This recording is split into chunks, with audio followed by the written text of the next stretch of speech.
Welcome back, guys. My E36 is sitting outside for the first time in ages, and it drove out here under its own power for the first time in almost a decade.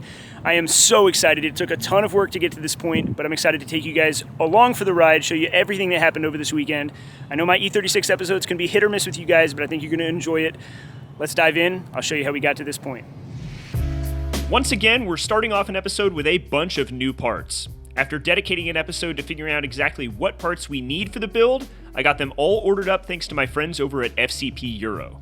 Inside these boxes, we've got almost everything we need to finish this car out. It'll definitely cover all of the bases for the car's exterior. But on top of the trim and the rubber seals, we've also got a slew of regular maintenance items, which is what FCP Euro specializes in. But all of these parts are covered by their lifetime replacement guarantee, which means at any point I can simply send these parts back and get brand new ones when I need them. Now let's dive into the car. I figured we'd start with the stuff that has me most excited. All new M3 bumper trim. For the E36 nerds out there, I decided on the textured bumper strips as opposed to the smooth ones because I prefer the look. But smooth or textured, either way, this is going to transform the way the car looks. And thankfully, installation is just a matter of lining up tabs and snapping it all into place. It's going to cover up that ugly gap in the bumper, both front and rear, and have this car finally looking a bit finished. If you're enjoying this episode, you should leave a like, or better yet, subscribe if you want to see more of them. That kind of support helps me out, and it does favorable things with respect to the enigmatic YouTube algorithm. The new bumper trim looks great, and I think the finishing touch for the time being is a set of brand new BMW Roundels. But for now, let's move over to the mechanicals. I showcased my Porsche 996 brake swap in a previous episode, and there's still a few aspects that we need to finish out. I tried to get the rear brake lines installed until realizing I was missing a fitting to join them up. So I dug through my old parts, and I realized I was missing this hard line from the original calipers. It's possible to go without it if you have completely custom lines, but because I don't and don't want to buy new ones, I'm simply going to install the old sub-hard line to get this job done.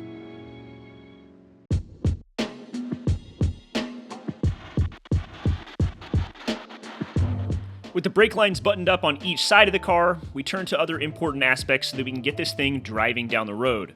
It's not going to go very far without a drive shaft, so I installed that while my buddy John updated the fuel filter underneath the front of the car.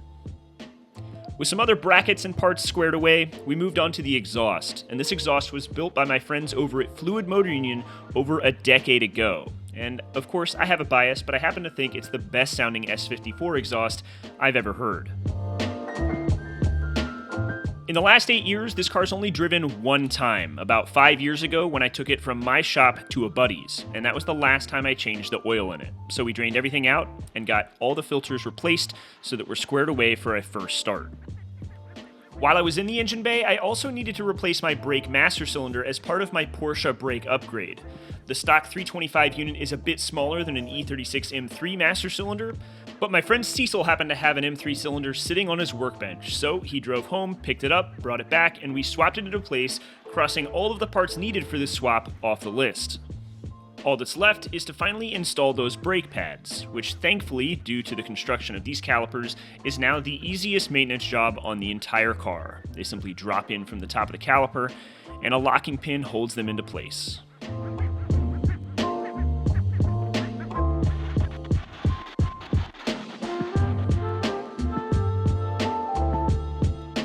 And last but not least, don't forget that safety retaining pin. You don't want these coming out.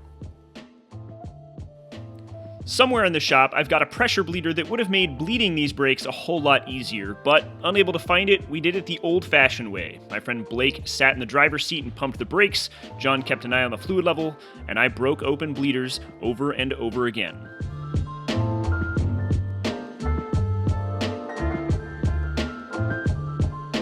As we rapidly closed in on starting the car, we needed to add fuel to the tank.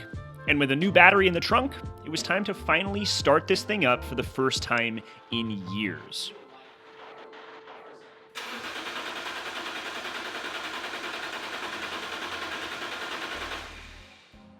Okay, maybe it'll start this time.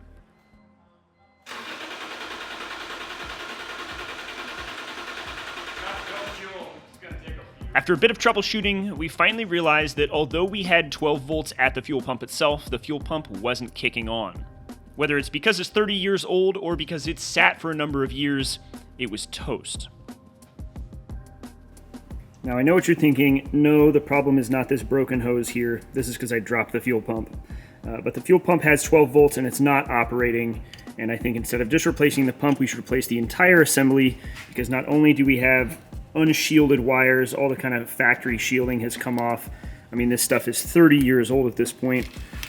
We've also got it on the sender wires, and as a whole, this thing should just get replaced, and it's easy to buy a complete unit. So Cecil's gonna order one up for us, and when it gets here, we'll swap it in. All right, it's the next morning. As you guys saw, we figured out that the fuel pump was dead last night. My buddy Cecil's trying to get me one this morning. Can't drive it until then, but we've got a few other parts we can put on the car in the interim. So let's just make what progress we can, I guess, and keep our fingers crossed we can actually drive this thing this afternoon. We've still got a lot of trim and glass to put back in this car, and inside this box, I've got brand new factory window trim. This stuff is notoriously difficult to install without wrecking it, and it took me months to get this stuff. So we're going to be exceedingly careful as we try to press it into place. I had my buddy Matt hold one end of the trim while I started installing it at the back of the car, and now that I've done this on each side of the E36, I can say it's definitely the right approach, although I wish I could do it over one more time to get it perfect. It's not really possible to remove this trim once you've put it on, because it's just so fragile.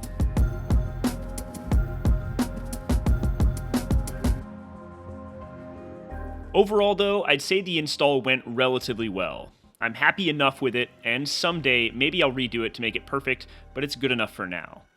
With the window trim in, we can finally get those quarter windows installed. And I had to install all these pieces more than one time because I got the order of them wrong, but that seems like a pretty standard affair for how I get things done.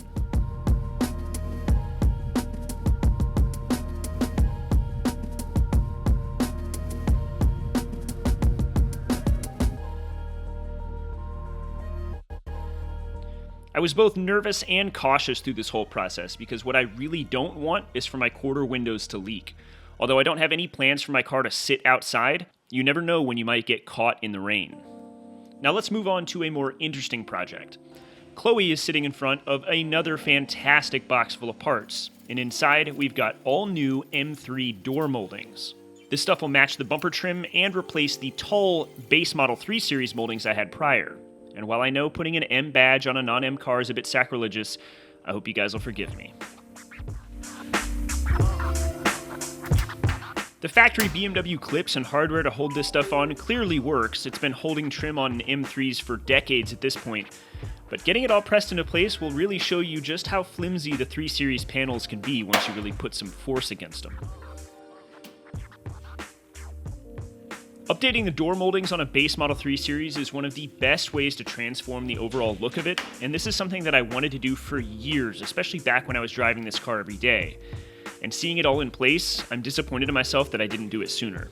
The entire kit for this thing can be bought brand new from BMW for only about $400. Alright, so we got our new pump from Cecil.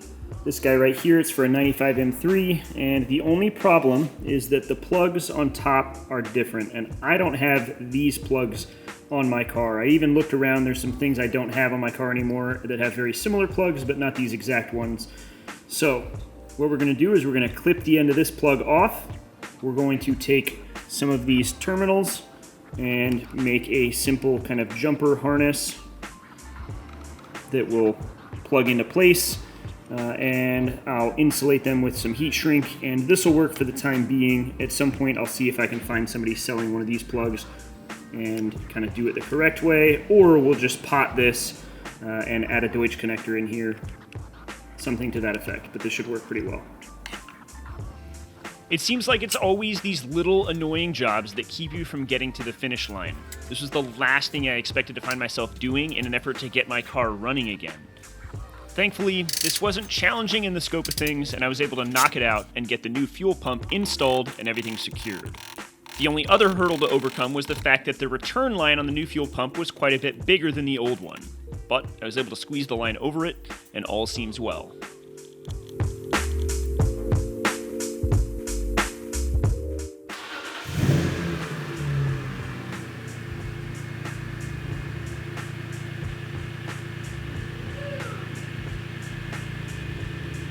Man, it feels amazing to have this thing running again. It's been a long time, but it's leaking some fuel, so I've got to figure that out. And just starting it isn't enough for me. I want to get this thing back on the ground and try driving it. I want to rip it up and down the street. So I'm going to get back to work, get it back on the ground, figure out some loose ends, make sure everything's tight, and take it for a spin.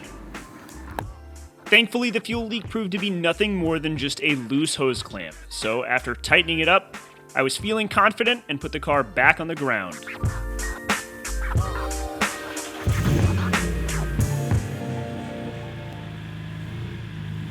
And here it is, moving under its own power.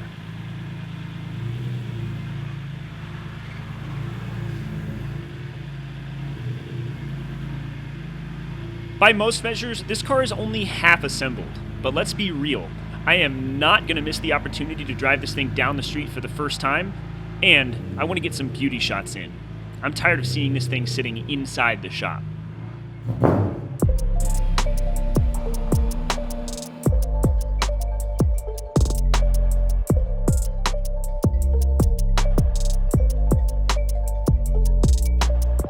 Now let's cover our bases here.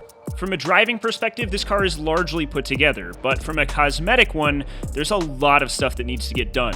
We're missing side skirts, a front lip, door handles, front windows, mirrors, license plate components, and all sorts of other bits and pieces that are going to help finish this car out. Not to mention, I've still got a bunch of terrible panel gaps that I've got to fix. But overall, I'm really excited. But I know you're asking, how does it drive? So I don't know if you guys can hear me at all, but this feels awesome. I am so stoked. The brakes need to be bled again. They feel terrible. The car feels tight. Suspension feels good. It's amazing. I am so stoked right now. I got to get everything else sorted so I can really take this thing out for a rip. We got some cosmetic stuff to deal with. I think most of the mechanicals feel pretty good, and they should be good. Fingers crossed. I need to really get it warm, make sure that it stays cool, we're not overheating, things like that.